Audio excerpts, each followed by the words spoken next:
যত দুনিয়াবি কাজ আছে সেই কাজগুলোকে কমিয়ে ফেলবো। এক, দুনিয়াবি কাজগুলো কি করব? মানে দুনিয়াবি যত কাজ, যত ব্যস্ততা যা আছে এগুলোকে কমায় নিয়ে আসবো, যাতে রমজান মাসে আমাকে বেশি বাইরে দুনিয়াবি প্রয়োজনে বাইরে বের হইতে না হয়, মানে বেশি ব্যস্ততা আমাকে দুনিয়ার জন্য না করতে হয়। মনে করেন যে আপনি চাইলে এখন যদি সামর্থ্য থাকে রমাদান এবং ঈদের বাজার করে রাখতে পারেন, কারণ লাইলাতুল কদর নষ্ট করে ঈদের বাজার, আর রমজানের অনেক রুহানিয়াত নষ্ট করে দেয় দুনিয়াবি বাজার ঘাট, তাই না? সবার সামর্থ্য হয় না, সবার সামর্থ্য হয় না, কিন্তু বড় বড় যে বিষয়গুলো আছে, বড় বড় খাবার, মৌলিক খাবার, এগুলো আপনি 2 মাসের জন্য বাসায় রাখতে পারেন যদি সামর্থ্য থাকে। সামর্থ্য নাই তাহলে সেটা আলাদা বিষয়। মোট কথা এটা শুধু একটা বিষয় বোঝাচ্ছি না, দুনিয়াবি যত ব্যস্ততা এগুলোকে কমায় রমাদানের জন্য প্রিপারেশন নিতে হবে। আল্লাহ পাক আমাদেরকে সবাইকে রমাদানের জন্য প্রিপারেশন নেওয়ার তৌফিক দান করেন। এটা হলো মনস্তাত্ত্বিক প্রিপারেশন, যে রমাদান আসতেছে, আমি শাবান মাসেই আমি আমার কাজগুলো গোছাই নিব, যাতে রমজানে আমি ফারেক থাকি ইবাদতের জন্য।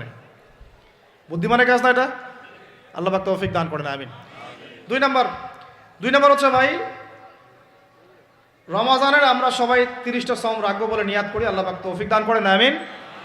কিন্তু এখানে একটা কথা, 2 নম্বরটা হচ্ছে রোজা রাখার মতো রোজা রাখতে হবে। কি বললাম বলেন? রোজা রাখার মতো রাখতে হবে। এটা কেন বললাম, কেন বললেন ভাই? উত্তর দিচ্ছি। উপোস থাকা, না খেয়ে থাকা আর সওম রাখা এক জিনিস নয়। পানি ছেড়ে দেওয়া, খাবার ছেড়ে দেওয়া আর ইসলামী সওম এক জিনিস নয়। অনেক ধর্মের মানুষ খাবার পানি ছেড়ে দিয়ে থাকে, উপাস থাকে, থাকে না? হাদিসের মধ্যে নবীজি বলেছেন যে যে ব্যক্তি রোজা রেখে অন্যায় কাজ ছাড়তে পারলো না, মানে আল্লাহর মাসিয়াত ছাড়তে পারলো না, এই যে কাবায়ের ফাওয়াহিশ এগুলো ছাড়তে পারলো না, অশ্লীলতা ছাড়তে পারলো না, মিথ্যা ছাড়তে পারলো না, বেহায়াপনা ছাড়তে পারলো না, তার না খেয়ে থাকায়, পানি না পান করায় আল্লাহর কিচ্ছু যায় আসে না। তার রোজার বিষয় বুঝলাম। রোজা কাকে বলে ভাই? মানে রোজা মানে হচ্ছে আমি আল্লাহ পাকের সমস্ত নিষেধ ছেড়ে দিব। কি করব? আল্লাহর সমস্ত নিষেধ। রোজা থেকেছি, পানি খাচ্ছি না, খাবার খাচ্ছি না, কার ভয়ে? গোসল করার সময় 1 ঢোক পানি খেলে কে দেখবে? এই চেতনা তখন কাজ করে, তখন কাজ করে না? চুপ করে 1 লোকমা ভাত খেলে কে দেখবে? কেউ দেখবে?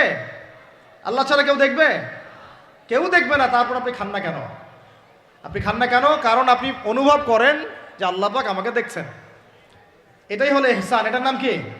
ইহসান। এটাই বলা হচ্ছে হাদিসে জিবরিলের মধ্যে, আনতা আবুদুল্লাহ কাআন্নাকা তারাহ, তুমি এমনভাবে আল্লাহর ইবাদত করো যেন তুমি আল্লাহকে দেখতে পারছো। ওয়া ইল্লাম তাকুন তারাহু, তুমি যদি আল্লাহকে দেখতে না পারো জেনে রাখো ফাইন্নাহু ইয়ারাক, আল্লাহ পাক তোমাকে দেখছেন। এইটাকে বলে আল্লাহ কনসিয়াসনেস বা ইহসান বা তাকওয়া। আর তাকওয়া হাহুনা, তাকওয়া কোথায়? এখানে। আপনি সওমের আয়াতটা পড়েন, কুতিবা আলাইকুমুস সিয়াম কামা কুতিবা আলাল লাযিনা মিন ক্বাবলিকুম লাআল্লাকুম কি তাত্তাকুন, তোমাদের উপর সওমকে ফরজ করা হয়েছে ঠিক যেমন করে আগের উম্মতদের উপরেও করা হয়েছিল। উদ্দেশ্য হচ্ছে লাআল্লাকুম তাত্তাকুন, যাতে করে তোমরা তাকওয়া অবলম্বন করতে পারো। তাকওয়া মানে আল্লাহ কনসিয়াসনেস, এই যে আমি খাচ্ছি না, পান করতেছি না, আমি বিশ্বাস করি আল্লাহ আমাকে দেখতেছেন, এই তো। তো সেই বান্দা কেমন করে রমজান চলে গেলেই বেনামাজি থাকতে পারে? রমজান চলে গেলে কি আল্লাহ তাকে আর দেখে না? সেই বান্দা কিভাবে সুদ খায়, তখন কি আল্লাহ তাকে দেখে না? সেই বান্দা, একই বান্দা কিভাবে জেনা করতে পারে? মেয়েকে নিয়ে কেমন করে বাইকে ঘুরতে পারে? কেমন করে গায়রা মাহরামের সাথে আমরা করতে পারি, ফ্রি মিক্সিং করতে পারি? কেমন করে সে সমকামিতার দিকে ধাবিত হতে পারে? কেমন করে সে জুয়া খেলতে পারে? কেমন করে সে মাদক খাইতে পারে? কেমন করে সে আল্লাহ দ্রোহী আইন বাস্তবায়ন করতে পারে? যদি সে এই চেতনা থাকে যে আল্লাহ আমাকে দেখছেন, এই চেতনাটাকে বদ্ধমূল করার জন্যই রমাজান আসে। বলেন সুবহানাল্লাহ। আমি কি বুঝাতে পারলাম রোজা রাখার উদ্দেশ্যটা কি? ওই জিনিসটাকেই আমাদের ভিতরে ইনস্টল করাই হলো উদ্দেশ্য। লাআল্লাকুম, আমার বলেন লাআল্লাকুম তাত্তাকুন। তাকওয়া কি কিনতে পাওয়া যায় বাজারে? এই যে আল্লাহ পাক আমাকে দেখছেন, আমি খাবো না, আল্লাহ আমাকে দেখছেন, আমি পান করতে পারবো না, আমার রেস্ট্রিকশন আছে, পিপাসায় গলা ফেটে যাচ্ছে একেবারে রোদের মধ্যে, তাও খাচ্ছি না কেন? কার ভয়ে? ওইটাই জীবনের সব ক্ষেত্রে বাস্তবায়ন করার জন্যই রমজান আসে। বুঝাতে পারি নাই মনে হয়? ওই চেতনাটাই, একই চেতনাটাই জীবনের সবগুলো কাজে বাস্তবায়ন করার জন্য কি আসে? রমাদানের সওম আসে। আমরা শুধু রোজার ফজিলত নিয়ে বয়ান করি, রোজা রাখলে 70 গুণ নেকি হবে না, 70 গুণ হবে, 700 গুণ বাড়াই দিবে। মূল কথা ফজিলত তো ফজিলত পাবই, মূল কথা এইটা, তাকেও অবলম্বন করতে হবে। আল্লাহ পাক আমাদেরকে তৌফিক দান করেন। কয়টা বলছি বলেন ভাই? 2টা মনে থাকবে। 1 দুনিয়াবি কাজ কমায় ফেলা, 2 কি রোজা রাখার মতো রাখা। 3 নাম্বার হচ্ছে, এটা আমার নিজস্ব একটা পরামর্শ আর কি। 3 নাম্বার হচ্ছে রোজা রাখার জন্য আমাদের সাহারি করতে হয়, ইফতার করতে হয়। এই তো আল্লাহর ওয়াস্তে সাহারি এবং ইফতারে মুসলমানের মতো খাবার খাবেন, জানোয়ারের মতো খাবার খাবেন না। সাহারি এবং ইফতার এই দুটোতে কি খাবেন? মুসলমানের মুমিনের মতো খাবার খাবেন, জানোয়ারের মতো খাবার খাবেন না। আল্লাহ পাক বোঝার তৌফিক দান করেন। মানে আমরা কিন্তু সাহারিতে কি করি জানেন? 7 পেট খাই। কয় পেট?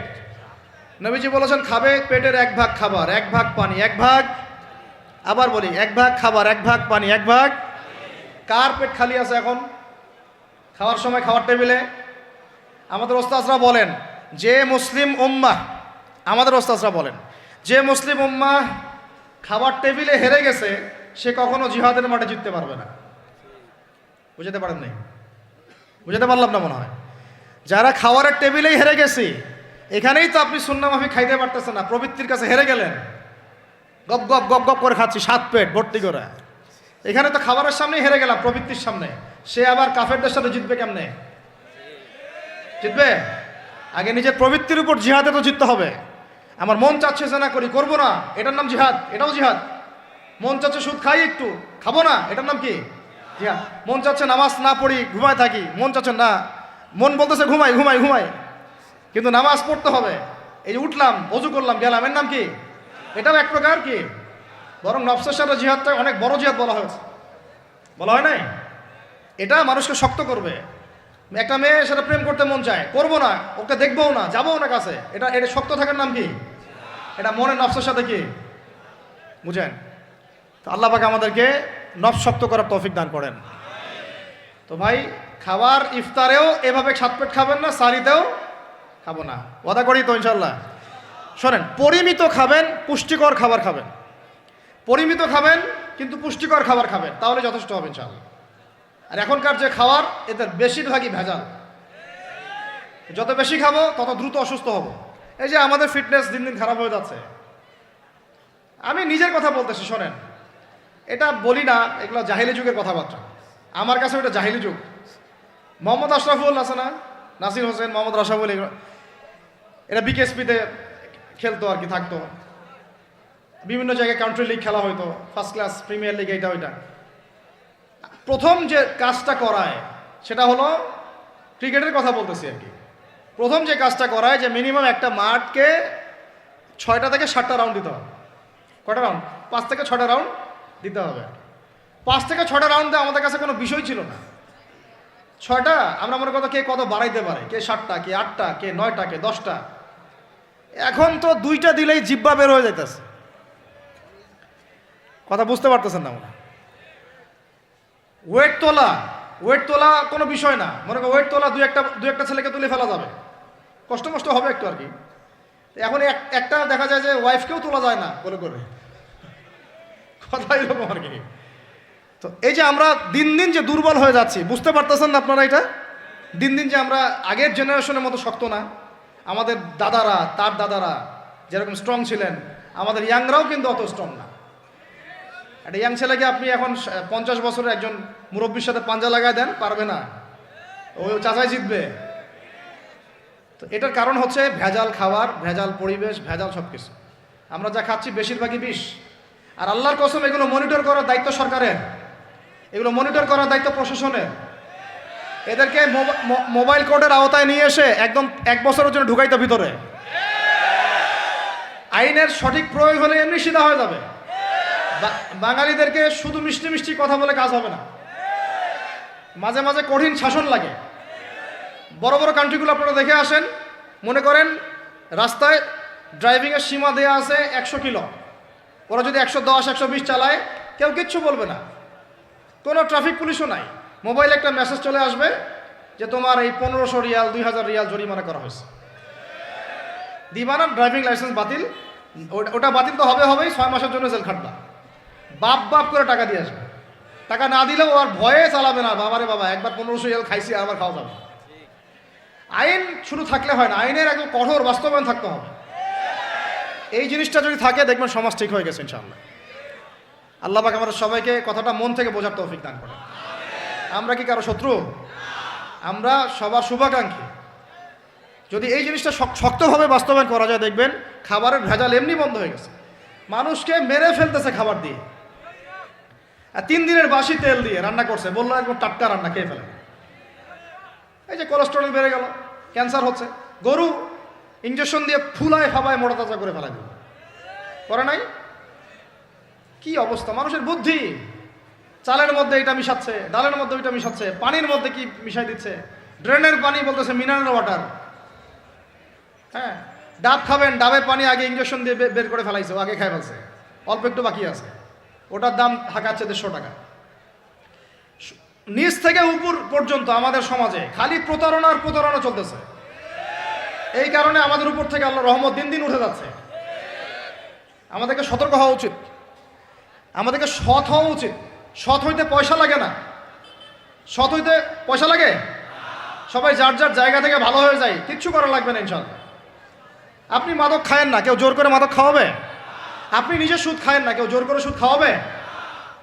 এখানে কেউ মাদকের দোকান দিল, আমরা খাই না, ও দোকান নিয়ে চলতে পারবে না? টামটোপলা বাঁধে চলে যাবে, কি করবে? যাইতে বাধ্য সে। আমরা খাইলে সে ব্যবসা করবে। আল্লাহর ওয়াস্তে আমরা কোনো রকম প্রতারণার কাছেও যাব না, হারামের কাছেও যাব না, এবং অন্যকে আমরা প্রতারিত করব না ইনশাআল্লাহ। বাজার মার্কেটে একটা অনেক জটিল বিষয়। রমজান মাস আসলেই দেখবেন দাম বাড়া শুরু হয়েছে। এখনই অসাধু ব্যবসায়ী যারা, ওরা রিস্টোর করে ফেলাইছে, ওরা আবার সিন্ডিকেট করে ফেলবে যে এই দামের বাইরে যাবে না। তখন আবার দেখবেন যে সরকার বিপাকে পড়ে গেছে, দাম আর কন্ট্রোল করতে পারতেছে না, তখন ভর্তুকি দেওয়া লাগতেছে, আবার ওদেরকে আইনে আনা লাগতেছে। মানে আমরা নিজেরাই ঠিক নাই। কারা ঠিক নাই? আমরা নিজেরাই ঠিক নাই। এই কারণেই তো আমরা মানে আমাদের সমাজের উপর থেকে আল্লাহ পাকের রহমত বরকতটা উঠে যাচ্ছে দিন দিন। আপনি দেখে নিয়েন যে পণ্যের দাম এখন 200 টাকা, রমজান মাস আসলে দেখবেন 250 টাকা 300 টাকা বাড়াই দিচ্ছে। এটা ব্যবসায়ীরা করবে, অনেকেই, অনেক অসাধু ব্যবসায়ী করবে, এটা অনেকেই করবে, এখনো চলতেছে। আমাদের বাংলাদেশে এমন কিছু নাই যেটা উৎপন্ন হয় না। আমরা যদি আমাদের এখানে সঠিক জাকাত ভিত্তিক অর্থনীতি থাকতো এবং সততা থাকতো, ইনসাফ থাকতো, আমানত থাকতো, আমাদের জিনিস আমরা খেয়ে শেষ করতে পারতাম না, এরপর বাকিটা রপ্তানি করতে পারতাম। অনেক কথা ভাই, এগুলো অর্থনীতির বিষয়, আরেকদিন কথা হবে ইনশাআল্লাহ। রমজানে আসছি যেহেতু এতটুকু নসিহত করি। 3 নাম্বার, যে ভাই আমরা এমনভাবে খাবো না যে খাওয়ার মনে হয় জানোয়ারের খাওয়া। ঠিক আছে ভাই, পুষ্টিকর খাবার খাবো, কিন্তু পরিমাণে কম। কম বলতে কি একবারে কম না, আপনার প্রয়োজন অনুযায়ী 3 ভাগ করে, 1 ভাগ খাবার, 1 ভাগ পানি, 1 ভাগ ফাঁকা, সুন্নাহ অনুযায়ী। আল্লাহ পাক তৌফিক দান করেন, আমিন। 4 নাম্বার হচ্ছে রমাদান মাস মানেই কোরআন। রমাদান মাস মানে কি? এই রমজানে আমরা সবাই বেশি থেকে বেশি কোরআন তেলাওয়াত করবো ইনশাআল্লাহ। কারা কারা পারি হাত তুলি? আলহামদুলিল্লাহ, হাত নামান। সবাই পারেন কোরআন তেলাওয়াত? মাশাআল্লাহ মাশাআল্লাহ। এটাই তো চাই, বাংলাদেশের ঘরে ঘরে প্রত্যেক ব্যক্তি যেন কোরআন তেলাওয়াত করা জানে, এটাই তো আমরা চাই। এমন যদি হয় যে 100% মানুষ কোরআন তেলাওয়াত করতে পারে, 16 কোটি মুসলিম, দিন কায়েম হয়ে যাবে ইনশাআল্লাহ। ইনশাআল্লাহ ইনশাআল্লাহ। ভিতরে কাজগুলো করেন, আল্লাহ পাক তৌফিক দান করেন। তো ভাই কোরআন আমরা রমজানে বেশি থেকে বেশি পড়বো ইনশাআল্লাহ ভাই, ঠিক আছে? যারা পারি না একটা লিমিট ফিক্স করি, কমপক্ষে দিনে 1 পারা, দিনে কমপক্ষে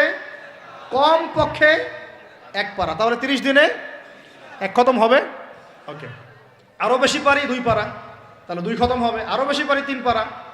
এমন আমাদের ইমামদের যুগে, আমাদের 4 ইমামদের যুগে, সলফে সালেহিনদের যুগে প্রতিদিনই 1টা করে খতম দিতেন তারা। সুবহানাল্লাহ। তাদের সময় আল্লাহ বরকত দিয়েছিলেন, সুবহানাল্লাহ। সারা রাত জেগে তেলাওয়াত করতেছেন, নামাজ পড়তেছেন, দিনের বেলা তেলাওয়াত করতেছেন। রমজান মাস হচ্ছে কোরআন নাজিলের মাস। এই মাসে যে হতভাগা কোরআন পড়তে পারলো না, তার জন্য আফসোস করা ছাড়া কিছু করার নাই। রমজান মাসে কোরআন আগে পড়বো, কোরআন শিখবো, না পারলে কি করব? না পারলে 1 মাসে শিখবো, অন্যকে শেখাবো, কোরআনের দার্স দিব, কোরআনের মাহফিল হবে, কোরআনের তাবলিগ হবে, কোরআন নিয়ে আলোচনা হবে ইনশাআল্লাহ। আমরা জানবো কোরআনের মধ্যে কি আছে। এটা জানার সবচেয়ে উত্তম মাস হচ্ছে কি? রমাদান। আল্লাহ পাক তৌফিক দান করেন, আমিন। যারা আমরা আরবি জানি টুকটাক ভাঙাচোরা, তারা আমরা এটার অর্থ পড়বো ইনশাআল্লাহ। যারা আমরা আলেম ওলামা আছে অনেকেই, যারা ইফতা দিয়েছি, দাওরা দিয়েছি, বা আমরা তালেব ইলম ওলামা একরাম যারা আছে, আমরা এই কোরআনের তাফসিরগুলো পড়বো ইনশাআল্লাহ। মানে কোরআনময় রমাদান, কোরআনময় কি, এবং চেষ্টা করবেন। আমার খুব ইচ্ছা হয় যদি আল্লাহ পাক আমাকে ক্ষমতা দিতেন বা তৌফিক দিতেন, আমার ইচ্ছা হয় যে রমজান মাসে বাংলাদেশের যত মসজিদ আছে সমস্ত মসজিদে কোরআন শিক্ষা ফ্রি হয়ে যাবে ইনশাআল্লাহ। ভালো উদ্যোগ না? বাংলাদেশে কত মসজিদ আছে? হাজার না লাখ? লাখ না কোটি?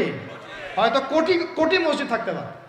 প্রত্যেকটা মসজিদে যদি বিনামূল্যে কোরআন শিক্ষা কার্যক্রম করা যেত রমজান মাসে, এক মাসে আপনি দেখতেন প্রায় মিনিমাম 5 কোটি মানুষকে কোরআন শেখানো যেত। তাও হাতে কলমে, তাও কি হাতে কলমে বই দেওয়া হতো ফ্রি। আর ওই যারা টিচার ক্লাস নেবে ওদেরকে বেতন দিব, ভাতা দিব সরকার থেকে। দেওয়া যায় না? দেওয়া যায় না? আচ্ছা, যদি গভর্নমেন্ট নাও দেয়, আপনারা জাকাত থেকে দিতে পারেন, সদকা থেকে দিতে পারেন, পারেন না? নিজেদের পকেট থেকে দিতে পারেন, নিজের ব্যবসা থেকে দিতে পারেন, এলাকা ভিত্তিক দিতে পারেন। কত উৎস আছে না? যদি এভাবে প্রত্যেকটা মসজিদ থেকে কোরআন শিক্ষা কার্যক্রম চালু করা হয় রমজান মাসে, আমরা দোয়া করি আল্লাহ পাক যেন এই কথাটা পৌঁছে দেন উপরের লেভেলে, এবং তারা উদ্যোগ নেয়। জানি না উদ্যোগ নেবে কিনা, আমাদের দায়িত্ব পৌঁছে দিলাম। তো অ্যাটলিস্ট যদি সবগুলো মসজিদে নাও হয়, প্রত্যেকটা এলাকায় যদি একটা করে মসজিদও হয়, তবুও দেখবেন কয়েক কোটি মানুষকে কোরআন শেখানো যাবে ইনশাআল্লাহ। কোরআন ছাড়া এই জাতিকে আপনি ফিরাতে পারবেন না। কোরআন ছাড়া এই যুবকদেরকে মাদক থেকে ফেরানো যাবে না। কোরআন ছাড়া এই যুবকদেরকে জেনা থেকে ফেরানো যাবে না। এই টিকটক প্রজন্ম হয়ে এরা নষ্ট হয়ে গেছে, শেষ হয়ে গেছে। বাংলাদেশে আশঙ্কাজনক হারে এখন সমকামিতা বাড়তেছে। আশঙ্কাজনক হারে এখন জেনা, ব্যভিচার, পরকীয়া এগুলো বেড়ে গেছে। মাদক দ্রব্যের কি ছয়লাভ, এই যে গুন্ডামি, মাস্তানি, ছিনতাই কারা করতেছে? যারা ইয়াং ছেলে পেলে এরা করতেছে। এদেরকে ফিরাইতে হইলে কোরআন ছাড়া কোনো গতি নাই। আইএমএ জাহেলিয়াতের সেই মানুষগুলো কোরআনের আলোয় শ্রেষ্ঠ মানুষে পরিণত হয়েছে।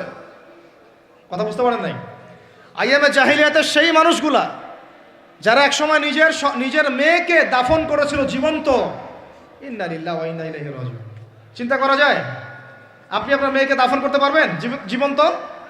পারবেন? বলেন। এরকম মানুষ যারা এই কাজ করেছিল, তারা কোরআনের সংস্পর্শে এসে সোনার মানুষে পরিণত হয়েছে। এই কিতাব আল্লাহ পাক নাজিল করেছেন ওই ঘরের উপরে উঠিয়ে রাখার জন্য না, মাঝে মাঝে বের করবো, ধুলা মুছবো, চুমু খাবো, রেখে দিব, এই জন্য না। বাবা মারা গেছে, খুললাম, পড়লাম, সব বক্সায় দিলাম, এই জন্যে না। শুধু এই কিতাব আল্লাহ পাক নাজিল করেছেন যারা আমরা হৃদয়ে ধারণ করি।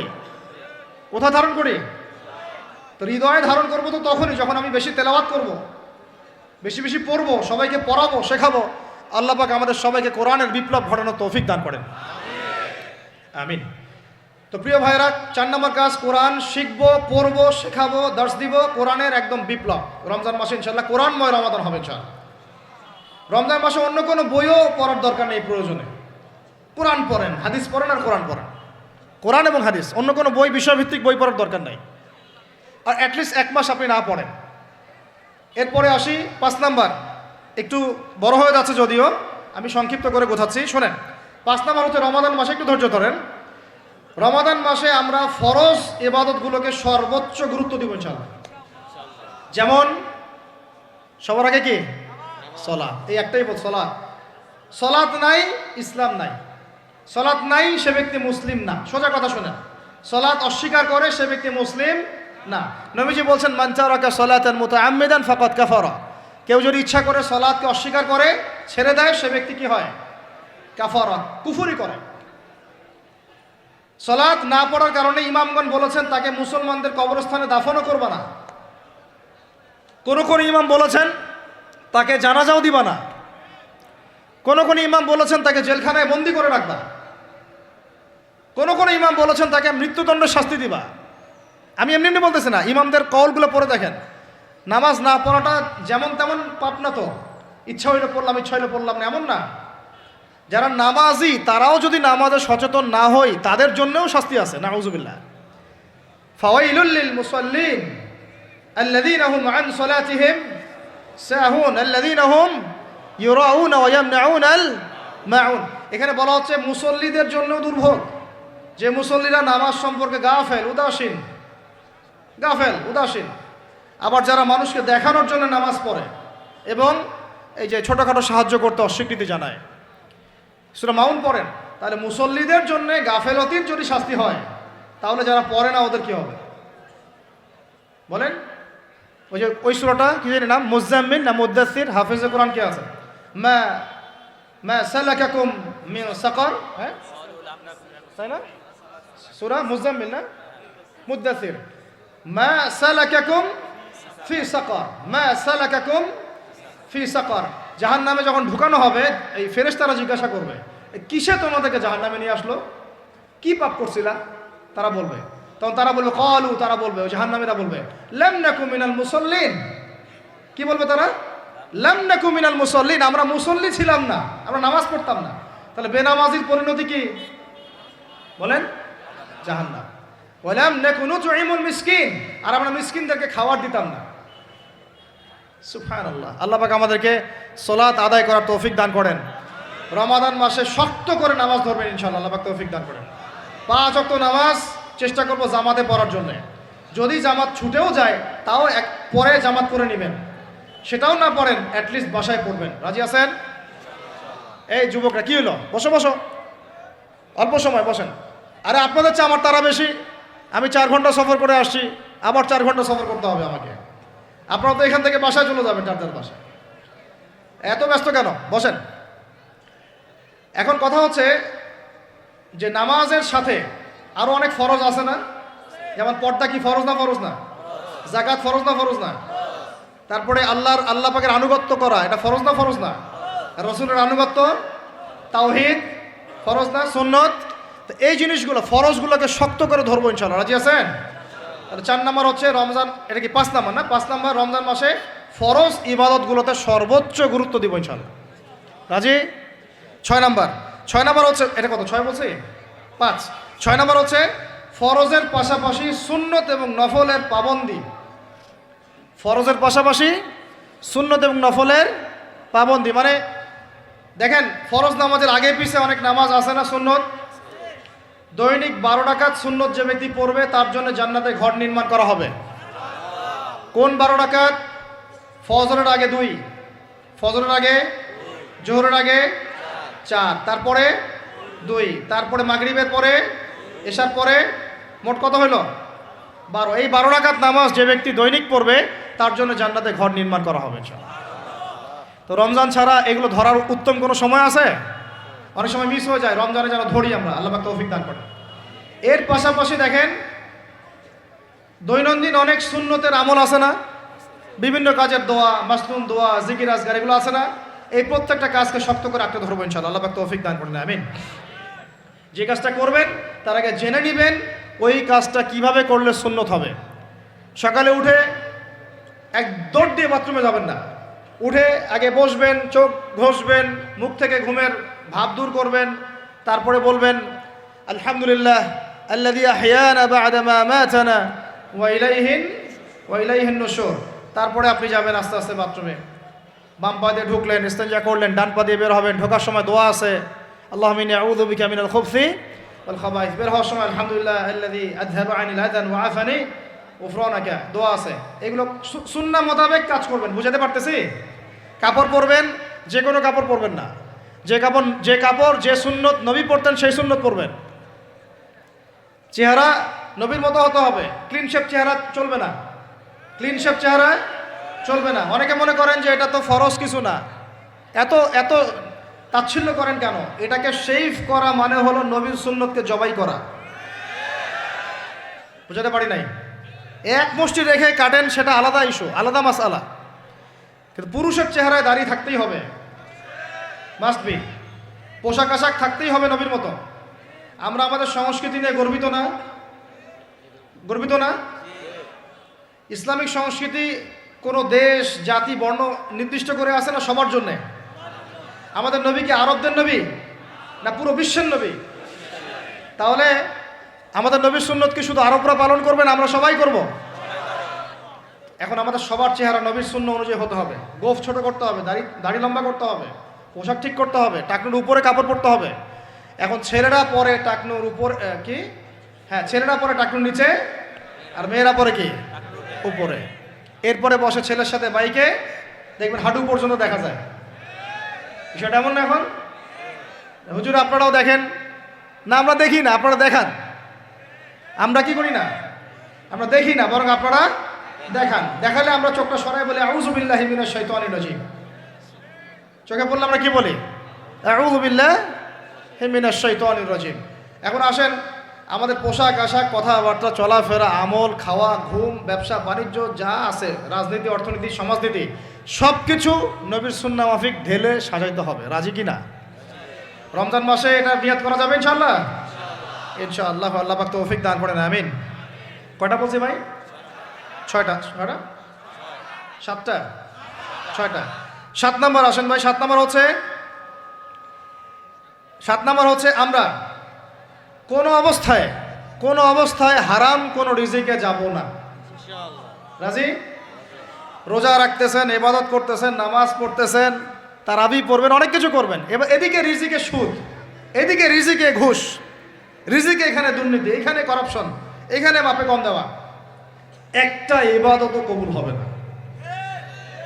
হারাম রিজিক থাকলে বিশ্বাস করেন, আমি এমনি কথা বলতেছি না। নবী সাল্লাল্লাহু আলাইহি ওয়াসাল্লাম বলেছেন, ইন্নাল্লাহা তাইয়্যিব লা ইউকবালু ইল্লা তাইয়্যিব। আল্লাহ পবিত্র, আল্লাহ পবিত্র ছাড়া গ্রহণ করেন না, কবুল করেন না। মুসাফিরের দোয়া আল্লাহ ফিরাই দেন না। সেই মুসাফির যদি হারাম খায়, সেই দোয়াও কবুল হচ্ছে না। একজন মুসাফির হাত তুলে দোয়া করছিলেন, নবীজি বলছেন, মাথায় ধুলা, গায়ের কাপড় ঠিক নাই, মুসাফির সেজদায় আল্লাহর কাছে দোয়া করছে, হাত তুলে দোয়া করছে, আল্লাহ আমাকে এইটা দাও, ওইটা দাও, ওইটা দাও, ইয়া রব্বি, ইয়া রব্বি, ইয়া রব্বি। নবীজি বলছেন, এই ব্যক্তি যদিও মুসাফির, কিন্তু কিভাবে তার দোয়া কবুল হতে পারে? তার পানীয়টা হারাম, তার খাবারটা হারাম, তার পোশাকটা হারাম। বুঝতে পারছি ভাই? এমনিতে মুসাফিরের দোয়া কবুল হয়। 3 ব্যক্তির দোয়া আল্লাহ ফিরাই দেন না। কয় ব্যক্তি? এক নাম্বার হচ্ছে মুসাফির, 2 নাম্বার হচ্ছে কি সন্তানের জন্য পিতামাতার দোয়া, আর 3 নাম্বার কি মাজলুমের দোয়া। মাশাআল্লাহ, আপনারা জানেন ভালোই। মাজলুম মানে কি? যার উপর জুলুম করা হয়, যার উপর জুলুম করা হয়েছে। আমরা এখন কিন্তু সবাই মাজলুম, তাই না ভাই? পুরো মুসলিম উম্মাই এখন মাজলুম। তো ইনশাআল্লাহ এই অবস্থা থাকবে না। ইনশাআল্লাহ জালেম যেখানে জুলুম করবে এর পতন হবে। সমস্ত জালেমদের পতন বিশ্ব থেকে হবে ইনশাআল্লাহ। এটা সময়ের ব্যাপার। কিসের ব্যাপার? আল্লাহ পাক পরীক্ষা করছেন আমাদেরকে। ইসরায়েল সারা জীবন বোম মারতে থাকবে না ইনশাআল্লাহু তাআলা। ফিলিস্তিনের মা বোনরা এভাবে ধর্ষিত হবে না ইনশাআল্লাহ। একদিন ওই বাচ্চারা বড় হবে, ওরা যুদ্ধ করবে ইনশাআল্লাহ। এই ভাইরা যাদেরকে মারা হচ্ছে, এই লীলা খেলা চলবে না ইনশাআল্লাহ। ইনশাআল্লাহ তাআলা এই হাদিসের উপর বাস্তবায়ন হবে। কোন হাদিস?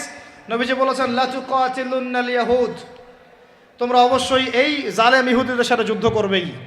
ওয়ালা তাকতুলুন্নাহুম, তোমরা অবশ্যই এদেরকে হত্যা করবেই। এমনকি ওরা পাথরের পিছনে লুকালেও, হাত্তা ইয়াকুলুল হাজার ওয়াশ শাজার, পাথর গাছ কথা বলা শুরু করবে। ইয়া মুসলিম, হে মুসলিম সৈন্য, ইন্না ওয়ারাইল ইয়াহুদ তাআল ফাকতুলহু, আমার পিছনে ইহুদি লুকিয়ে আছে, ভয়ে লুকাইছে, আসো একে হত্যা করো। কে বলবে? পাথর গাছ কথা বলবে। এটা গাল গল্প রূপ কথা না। তো এখন যা দেখতেছেন এগুলো চিরস্থায়ী নয়। তো কথা প্রসঙ্গে চলে আসলো, 3 ব্যক্তির দোয়া আল্লাহ পাক ফেরত দেন না। মাজলুম, সন্তানের জন্য পিতামাতার দোয়া এবং মুসাফিরের দোয়া। কিন্তু যদি রিজিক হারাম হয় তাহলে হবে না। তাহলে আমাদের নসিহত নাম্বার কত? এটা 7। আমরা কোনো অবস্থায় হারাম রিজিকে সম্পৃক্ত হব না। রোজা রেখে তো মোটেই না। এবং এটা চর্চা করব যাতে করে আমরা হারাম থেকে বেঁচে থাকতে পারি। ঠিক আছে ভাই? 8 নাম্বার হচ্ছে আমরা রমজান মাসে সবার জাকাতগুলো দিয়ে দিব ইনশাআল্লাহ। জাকাত যাদের ফরজ হয়েছে আল্লাহর রাস্তায় জাকাত দিয়ে দেন। জাকাত দিবেন না, এটাও জাহান্নামে যাওয়ার অন্যতম কারণ। ওই সম্পদগুলোকে এভাবে গলানো হবে, গলিয়ে মুখে, গালে, পার্শ্বদেশে, চামড়ায় লাগিয়ে দেওয়া হবে। নাউজুবিল্লাহ। সূরা তাওবায় আছে এটা। কোন সূরায়? তাওবায়। জাকাত দিতে হবে। কেউ যদি জাকাতকে অস্বীকার করে সে কাফের হয়ে যাবে। কেউ যদি জাকাতকে অস্বীকার করে কি হয়ে যাবে? কাফের হয়ে যাবে। কেউ যদি মনে করে নামাজ ফরজ, নামাজ মানি, জাকাত মানি না, কি হয়ে যাবে? কাফের হয়ে যাবে। এখন আমার কথা হচ্ছে, ইসলামী অর্থনীতির মূল ভিত্তি হচ্ছে জাকাত। জাকাত যদি ঠিকঠাক মতো দিতেন, বাংলাদেশে একটা দরিদ্র মানুষও খুঁজে পাওয়া যাইত না। এটা গাল গল্প না, এটাই বাস্তবতা। কিন্তু আমরা সেটা বাস্তবায়ন করতে পারি নাই, পারছি না। আমার কথা শোনেন ভাই, বাংলাদেশে এমন অনেক মানুষ আছে, হাজার হাজার, যাদের জাকাত যদি আপনি কালেক্ট করতে পারেন, সমাজে একটা দরিদ্র মানুষও খুঁজে পাওয়া যাবে না। এমন একজন মানুষের জাকাত দিয়ে আপনি একটা গ্রামের মানুষকে খাওয়াইতে পারবেন। মিলসের মালিক জাকাত দেয় না, গার্মেন্টসের মালিক অনেক জাকাত দেয় না, ফ্যাক্টরির মালিক জাকাত দেয় না, অনেকে কানাডায় বাড়ি ঘর করতেছেন, এখানে জাকাত দেন না। আছে না এরকম? জাকাত না দিলে ইসলামের খুঁটি থেকে নাম কাটা পড়ে গেল। ইসলামের ভিত্তি কয়টা? 5টা না? তাওহীদের পরে কি সালাত না? সালাতের পরেই কি জাকাত, তারপরে না রমাদান এবং হজ, তাই না বিষয়টা? আল্লাহ পাক আমাদেরকে ইসলামের এই 5টা পিলারের অন্যতম পিলার জাকাতের উপর আমল করার তৌফিক দান করেন। কয়টা বললাম ভাই? 8টা। 9 নাম্বার হচ্ছে জাকাত যাদের ফরজ হয় না। আচ্ছা, জাকাত সম্পর্কে 2টা কথা। জাকাত কিন্তু সোনারও জাকাত আসে, রূপারও জাকাত আসে, এই গবাদি পশুরও জাকাত আসে, আবার কৃষি জমিরও কিন্তু জাকাত আসে। কৃষি জমির ফসলের কি হয়? জাকাত আসে, ওটাকে ওসর বলা হয়। আমরা অনেকে এটা জানিও না। ওলামায়ে কেরামদের সাথে পরামর্শ করবেন, আপনার সম্পূর্ণ জাকাত আসছে কিনা এটা নিসাব পরিমাণ হলে বের করে ফেলতে হবে। আল্লাহ পাক আমাদেরকে জাকাতগুলো বের করার তৌফিক দান করেন। আচ্ছা, আর জাকাত দিবেন এমন জায়গায় যেখানে দিলে দিনের খেদমত হচ্ছে। ইন্নামা সাদাকাতু লিল ফুকারা ওয়াল মাসাকিন ওয়াল আমিলিনা আলাইহা ওয়াল মুআল্লাফাতি কুলুবুহুম, আয়াত আছে না? ওয়া ফির রিকাব, এটা সূরা তাওবায় আছে না? সূরা তাওবার 60 নম্বর আয়াত। কত নম্বর? 60। সূরা তাওবার কত নম্বর? এই সূরার 60 নম্বর আয়াতে জাকাতের 8টা খাত বর্ণিত আছে। এই যে কোনো খাতে আপনি দিতে পারেন, তবে আমার পরামর্শ দিনের রাস্তায় ফি সাবিলিল্লাহ এগুলোতে জাকাত দিলে ভালো হবে, আত্মীয়দেরকে দিলে ভালো হবে, মিসকিনদেরকে দিলে ভালো হবে ইনশাআল্লাহ। আল্লাহ পাক তৌফিক দান করে দেন। তো এটা হলো 8। 9 নাম্বার হচ্ছে 9 না 8? 8 শেষ হলো। 9 নাম্বার। 9 নাম্বার জাকাত ছাড়াও আমরা বেশি বেশি দান সদকা করবো ইনশাআল্লাহ। রমজানে বেশি বেশি সদকা করবেন, বেশি বেশি সদকা। মানে সদাকার এমন ক্ষমতা আছে যে আপনার তাকদিরে মনে করেন একটা বিপদ লেখা আছে, মনে করেন তাকদিরে একটা বিপদ আছে, আপনি এখানে সদকা করছেন, সদকা করছেন, এই সদাকার ওসিলাতে আল্লাহ পাক আপনার এই বিপদটা দূর করে দিতে পারেন। একটা রোগ হয়েছে, বিপদে পড়ে গেছেন, এখন যদি গোপনে গোপনে সদকা করতে থাকেন এবং ওই ওসিলায় আল্লাহর কাছে দোয়া করেন যে আল্লাহ এই সদকার ওসিলায় আমার এই বিপদটা তুমি কাটায় দাও, আল্লাহ কাটাই দেবেন। সদকার এমন ক্ষমতা আছে, তবে এটা ঢাকঢোল পিটায় না, যত পারেন গোপনে গোপনে। হ্যাঁ, প্রকাশ্যেও দেওয়া যায়, গোপনে দেওয়া উত্তম। গোপনে দেওয়া কি উত্তম, প্রকাশ্যেও দেওয়া যাবে, কোনো সমস্যা নাই। আমরা সদাকা দিব, বেশি বেশি চেষ্টা করবো আত্মীয়র হক দেওয়ার, আত্মীয়দেরকে দেওয়ার জন্যে, প্রতিবেশী, আমাদের সমাজের ইয়েতিম, আমাদের সমাজের বিধবা, আমাদের সমাজের মিসকিন, ভালো ভালো জায়গায় সদকা করবেন। ঢাকা শহরে দেখা যায় অনেক সময় আমরা গাড়ি দিয়ে যাই, গাড়ির সামনে গ্লাসে নক করে টাকা যাচ্ছে, আল্লাহর ওয়াস্তে কিছু দেন। কে জানি হাদিসটা ভিক্ষুকদেরকে শিখাইছে। কোন হাদিস জানেন? যে আল্লাহর ওয়াস্তে কারো কাছে কিছু চাইলে ফিরাইতে হয় না। আল্লাহর ওয়াস্তে যদি কেউ আপনার কাছে কিছু চায়, যে আল্লাহর ওয়াস্তে ভাই আপনার কাছে আমি 10টা টাকা চাচ্ছি, থাকলে দেন, তাহলে এটা ফিরাইতে হয় না। বেচারা আল্লাহর ওয়াস্তে চাইছে, আমি ফিরাবো কেন? আল্লাহর দোহাই দিছে। তো প্রত্যেকটা ভিক্ষুক দেখবেন চায় আল্লাহর ওয়াস্তে দেন। সেটা নিয়ে গাঁজা খাক আর কি করে করবো, আল্লাহর ওয়াস্তেই চাচ্ছে। তো অনেক সময় দেখা যায় অনেক ভিক্ষুকের ফ্ল্যাট আছে ঢাকায়, কি আছে, আর আমরা ভাড়া থাকি, যারা দেই তারা ভাড়া থাকি, হয় ভিক্ষুকের ফ্ল্যাট আছে। সুবহানাল্লাহ। তো প্রতারণা যুক্ত, বোঝার বুদ্ধি নাই কোথায় দিলে ভালো হবে, এই জন্যে বাছাই করে করে সদকা করবেন। দিনই খাতগুলোতে বেশি সদকা করবেন, আল্লাহ পাক তৌফিক দান করবেন। আর সবচেয়ে ভালো হয়, আমার পরামর্শ, সবচেয়ে ভালো হচ্ছে আত্মীয়দেরকে দিবেন। এখানে আপনি 2টা নেকি পাবেন। কয়টা?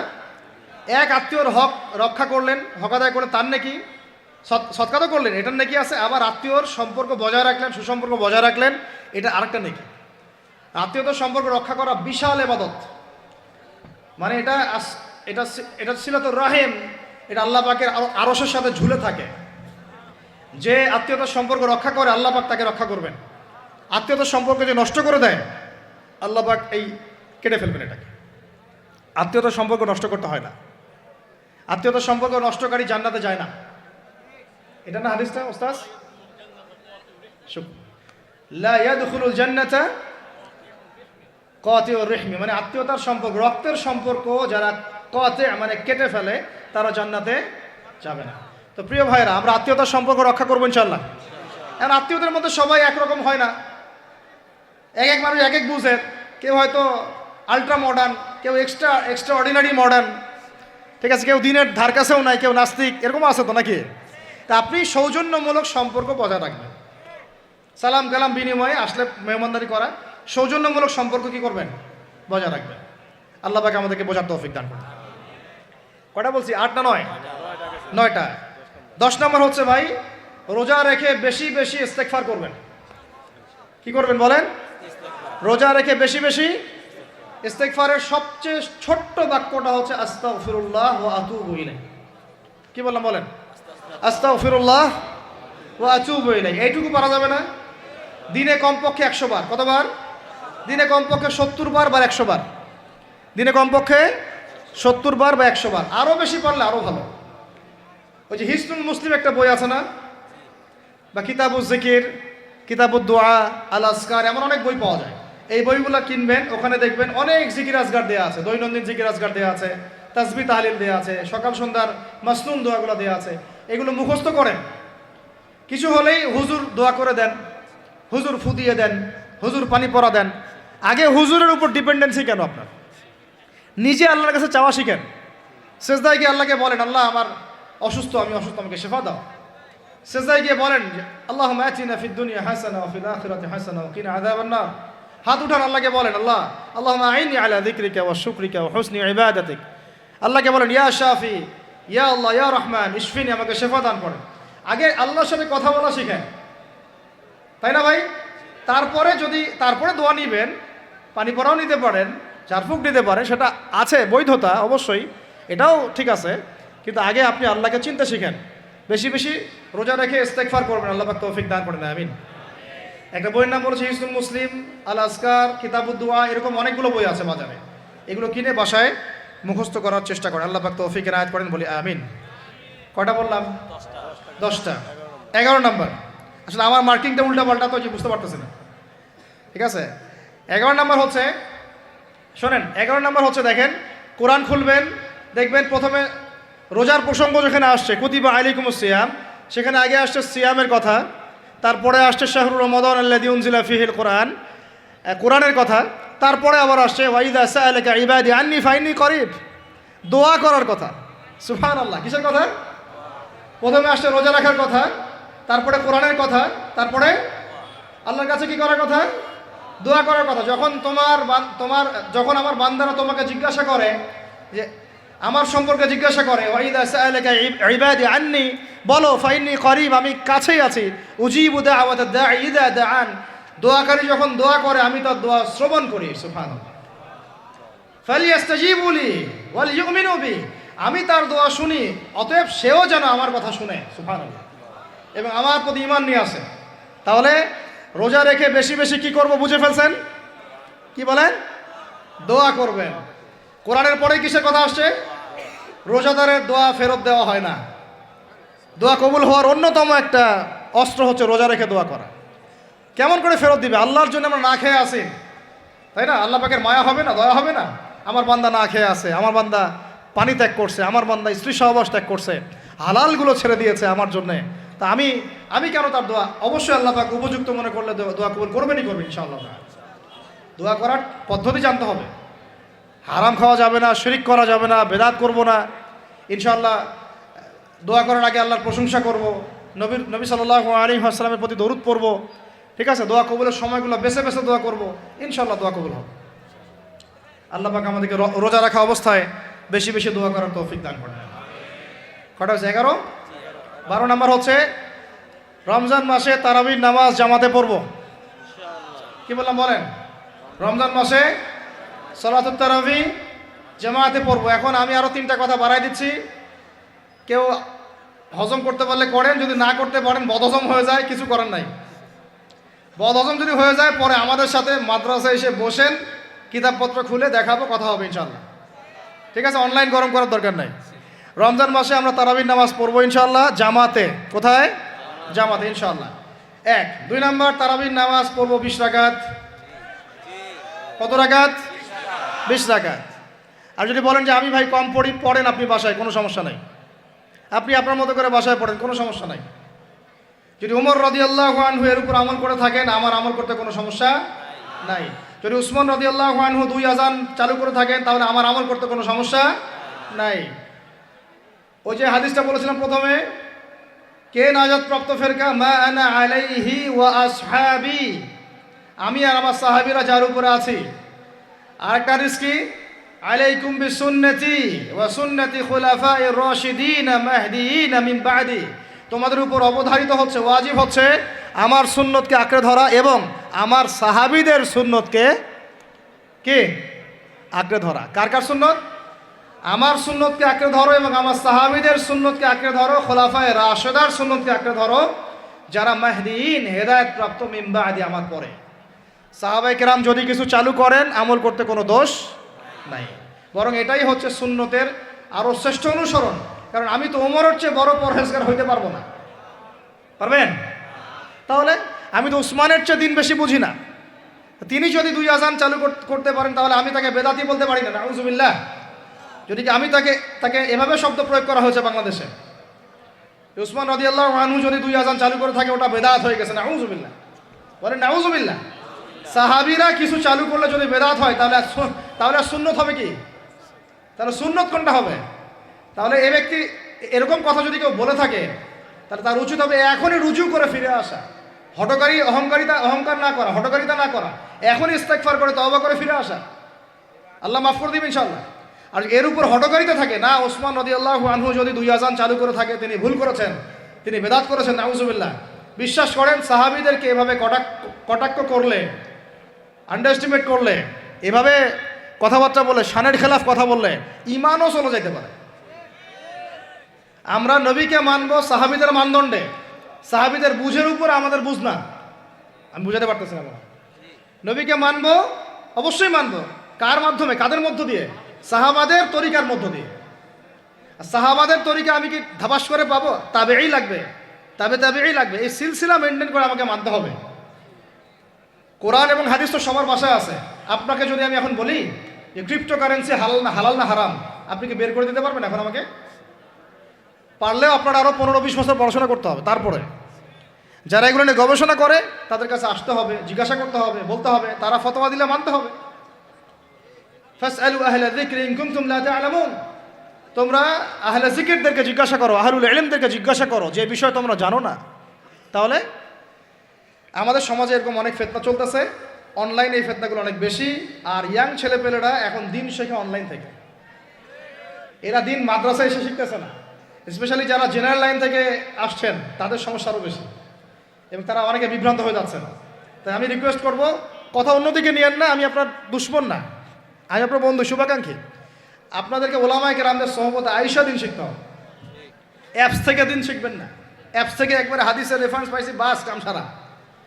জি না, ওই হাদিস তাহকিক করার ব্যাপার আছে, উসুলের ব্যাপার আছে, আসমা ও রিজালের ব্যাপার আছে, তাআলিলের ব্যাপার আছে, অনেক বিষয় আছে। একটা মাসালা ইসলামবাদ করতে হলে অনেকগুলো বিষয় একসাথে লাগে। আর অনলাইনে শায়েখ হওয়ার জন্য কিছু লাগে না, খালি পড়র করতে পারলেই হয়। অনলাইনে যে কোরআন তেলাওয়াতও করতে পারে না সেও শায়েখ হয়ে বসে আছে। শুধু শায়েখ না তো, মহাপণ্ডিত, সে পুরা ওলামায়ে দেওবন্দের সাথে একাই বাহাস করতে পারবে। এটা বলছে যে আরে ওলামায়ে দেওবন্দ আর কি, সবগুলোকে ডাকো, সব ওলামায়ে দেওবন্দ এক পাশে বসবে, সে আরেক পাশে বসবে, ও বলে একাই যথেষ্ট। এটা মানসিক রোগী, এগুলো কি না মানসিক রোগী। তো মানসিক বিকারগ্রস্তদের থেকে দিন শেখার চাইতে আপনার দিন মাদ্রাসায় গিয়ে শেখা অনেক ভালো। মানসিক বিকারগ্রস্তদের থেকে দিন শেখা বাদ দিয়ে মাদ্রাসায় গিয়ে ওলামায়ে কেরামের সাথে পরামর্শ করে দিন শেখেন, আল্লাহ পাক তৌফিক দান করেন। ইয়াংদেরকে আমি বারবার এটা নসিহত করতেছি, ইয়াংরা অনেকে পাপিস্তায় চলে যান অনেক দিকে। ভাই ওলামায়ে কেরামের সোহবতে থাকেন, ইনশাল্লাহ আপনি সেফ অ্যান্ড সাউন্ড থাকবেন। তাদের মধ্যে যদি ইখতলাফ যদি হয় কোনো মাসআলায় এবং একাধিক মাসআলাও যদি প্রমাণিত হয়, দুইজন ভাই দুইটার উপর আমল করেন, কোনো সমস্যা নেই। বনু কুরাইজায় গিয়ে একদল আসল পড়েছেন রাদিয়াল্লাহু আনহুম আজমাইন, সাহাবীদের মধ্যে, আর একদল আসল পড়ে গিয়েছেন। নবীজিকে বলেছেন দুজনের মধ্যে অমুক ঠিক আর অমুক বেঠিক। দুজনকে বলেছেন তোমরা দুইজনে ঠিকের উপর আসো, সমস্যা নেই। তো এরকম বুঝগত পার্থক্য থাকতে পারে, ইখতিলাফি মাসালা থাকতে পারে, ওইগুলোকে নিয়ে এভাবে সমাজকে বিচ্ছিন্ন করবেন না, বিভক্ত করবেন না। তো এখানে প্রমাণিত একটা চিরায়ত একটা আমল সলফে সালিহিন যুগ থেকে চলে আসছে। আমরা তারাবি জামাতে পড়বো ইনশাআল্লাহ, 2 সর্বোচ্চ সংখ্যায় পড়বো ইনশাআল্লাহ। আমরা 20 রাকাত পড়বো ইনশাআল্লাহ।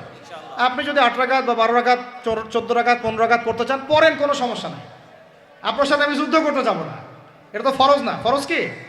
যুদ্ধ করার দরকার নেই, পড়তেছে পড়ুক, সমস্যা নাই। আমরা 20 রাকাত পড়বো ইনশাল্লাহ, সমস্যা আছে কোনো? কেউ যদি 20 রাকাতকে বেদাত বলে তখন সমস্যা হবে। যদি কেউ 20 রাকাতকে কি বলে? বেদাত বলে, তখন সমস্যা হবে। তখন বলবো যে মাদ্রাসায় আসেন, বসেন। মাদ্রাসা আসতে চায় না, অনলাইনে ভাস চায়, মাদ্রাসা আসতে চায় না। কারণ মাদ্রাসা আসলে বইপত্র তো পড়তে বলবো যে এই যে আরবি কিতাবটা পড়েন, পড়তে পারবে না। আমি তিনটা কথা বলেছি, জাস্ট কিচ্ছু করতে হবে না। বাহাসের তিনটার যে কোনো একটা যদি করতে পারে আমরা হেরে গেছি। ওলামা একরাম বলবো আমরা সবাই হেরে গেছি। এক, যে কোনো একটা মেশকাতের ক্লাসের কোনো হাদিসের কিতাব বা দাওরা ক্লাসের কোনো হাদিসের কিতাব, যে কোনো একটা, ধরেন যে ফয়জুল কালাম বা কি হাদিস আরবাঈন, অথবা ধরেন যে আল বুলুগুল মারাম মিন আদিল্লাতিল আহকাম, মিশকাতুল মাসাবি, এরকম কিছু কিতাব, রিয়াদুস সালিহিন, এরকম মূল জামাত মাসহাফগুলো আছে, নুসখাগুলা খুলে দেওয়ার কাজ, যে একটু পড়ে শোনা হাদিসে কি লেখা আছে। যদি পড়ে দিতে পারে, রিডিংটা পড়ে দিতে পারে, হেরে গেছে, আর লাগবে না কিছু করতে, বাস এতটুকু। আর যদি বলে যে না এটা পারতেছি না, তা আরও সহজ করে দিচ্ছি, তাহলে আল্লাহর কিতাব খুলে দেয়া। আল্লাহর কিতাব খুলে যে কোনো একটা পৃষ্ঠা খুলে দিয়ে খালি বলবো যে এই পৃষ্ঠাটার একটু অর্থটা বলে শোনা।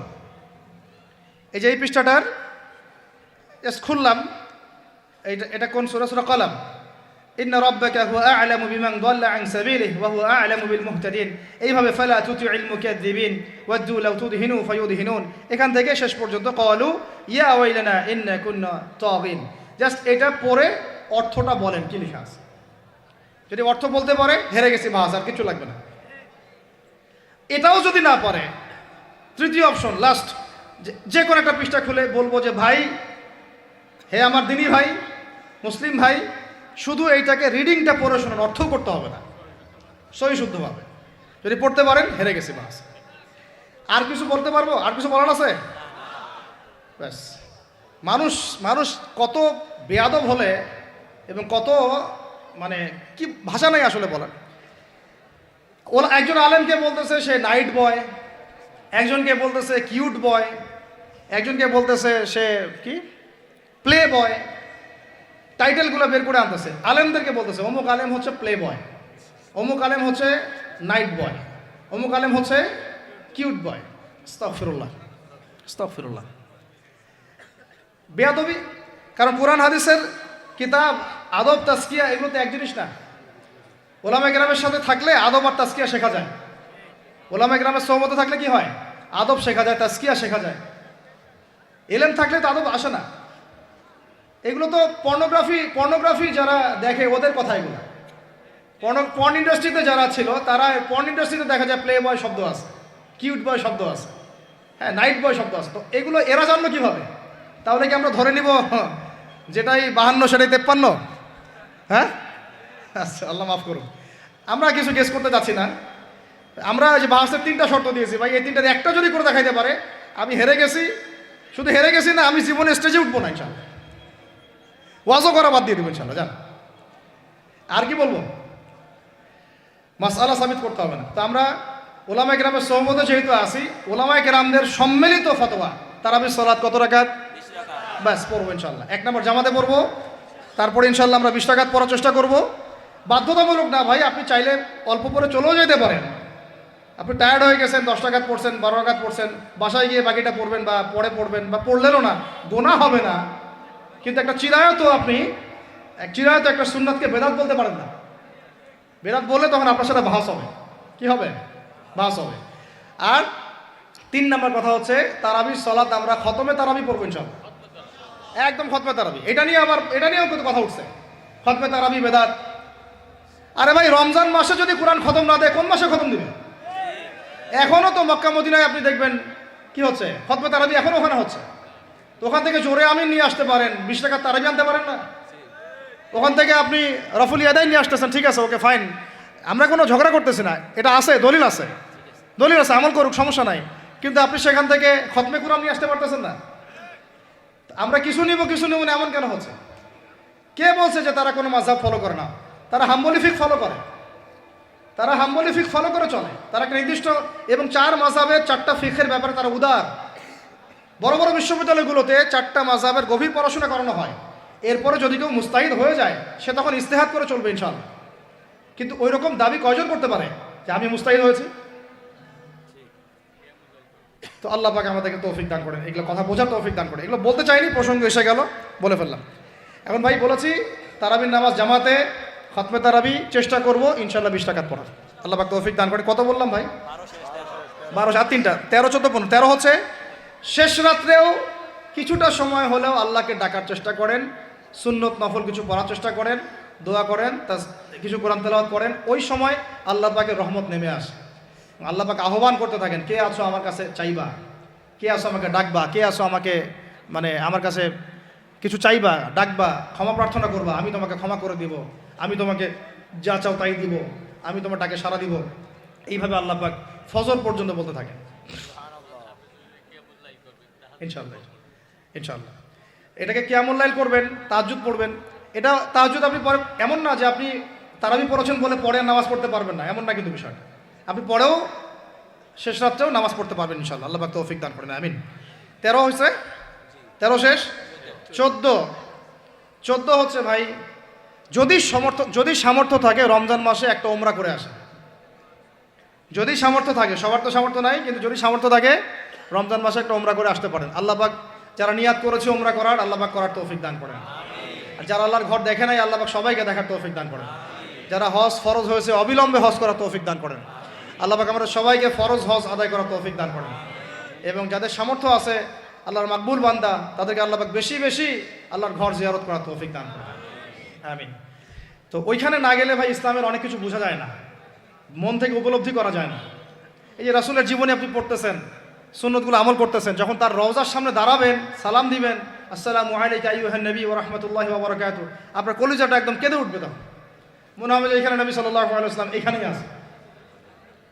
তো তার যুদ্ধ করা সেই বদরের মাঠ, সেই উহুদের প্রান্তর, সেই বনু কুরাইজা, সেই আপনার মসজিদে কুবা, এই মক্কা, এই বাইতুল্লাহ, এই হারাম, এগুলো না দেখলে, চোখে না দেখলে আপনি উপলব্ধি করতে পারবেন, ফিলটা আসবে না। কথা বুঝতে পারছেন? আল্লাহ পাক আমাদেরকে সামর্থ্যবানদেরকে ওমরা করার তৌফিক দান করেন। এরপরে হচ্ছে যে কটা শেষ হয়েছে? 14টা 13টা 14টা হয়ে গেছে। আচ্ছা, শেষটা হচ্ছে রমজানে আমরা আমাদের আশপাশের সমাজের যত দরিদ্র মানুষ আছে, অসহায় দরিদ্র ইয়েতিম, বিধবা, মিসকিন, এরকম মুসলিম যারা আছে তাদের সবাইকে ইনশাআল্লাহ রমজানের পণ্য সামগ্রী, খাদ্য সামগ্রী বিতরণ করবো ইনশাআল্লাহ। এই উদ্যোগটা আমরা সবাই নেই, তো আল্লাহ পাক নেওয়ার তৌফিক দান করেন, আমি। প্রত্যেকটা এলাকা ভিত্তিক যুবকরা দাঁড়ায় যাও, হালাল যাদের অর্থ ওদের থেকে কালেকশন করো, করে প্যাকেট রেডি করো। এক মাসে রমজানের প্যাকেজ, চাল ডাল ছোলা বুট যা যা হয়, রমজানের প্যাকেজটা করে সমাজের নিম্নবিত্ত, একদম নিম্নবিত্ত, নিম্ন মধ্যবিত্ত, নিম্নবিত্তরা চেয়ে খাইতে পারে, নিম্ন মধ্যবিত্তরা কিন্তু চেয়েও খাইতে পারে না, ওদের গায়েরতে লাগে, তাই না? তাদের নাম লিস্ট করে করে সবার ঘরে ঘরে পৌঁছে দেওয়ার চেষ্টা করো। আল্লাহ পাক তৌফিক দান করেন। আমরা শুধু একাই খাবো, একাই পড়বো, একাই ভালো থাকবো, এটা চিন্তা করলে হবে না। সমাজের আপামর এই দরিদ্র জনগোষ্ঠীর পাশে রমজান মাসে আমাদের সবাইকে দাঁড়ানো উচিত। আল্লাহ পাক দাঁড়ানোর তৌফিক দান করেন, আমিন।